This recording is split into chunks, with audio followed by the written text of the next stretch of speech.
Think about Samson. Samson was slowly deceived.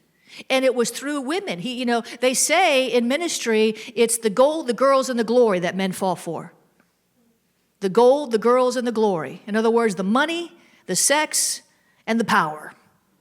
Right? And so Samson, Delilah wasn't his first fling.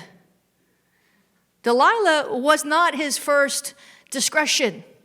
He was hanging around with this other lady, and here comes Delilah, and he falls in love with her, but he slowly fell. He was a Nazarite. He wasn't supposed to be messing with women. He was holy under the Lord.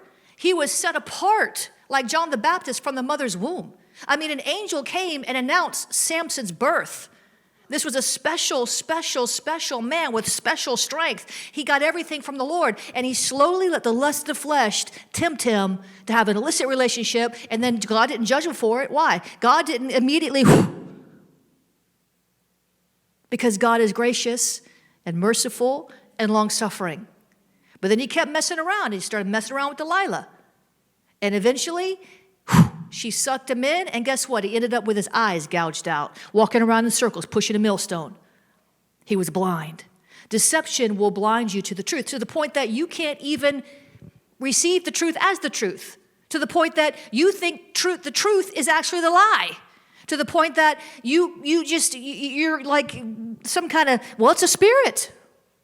It's a spirit, just like a spirit of fear. When you have a spirit of fear, you just see everything through fear, right? When you have a spirit of rejection, you look through the lens of rejection. Well, guess what? When you look through the lens, when you have a spirit of deception, guess what? You can't see the truth. You're blinded to it. And that's the whole point. The enemy wants you to be just like him.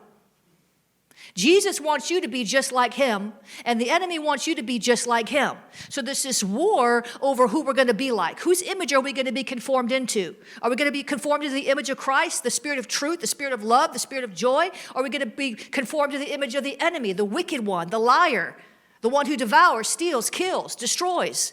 Who are we going to be like? It depends on who we listen to and who we behold. Scripture says we become like the one we behold. David said, I want to gaze upon his beauty. So what are we looking at? If we're looking at the things of the world, if we're looking at pornography, uh-oh.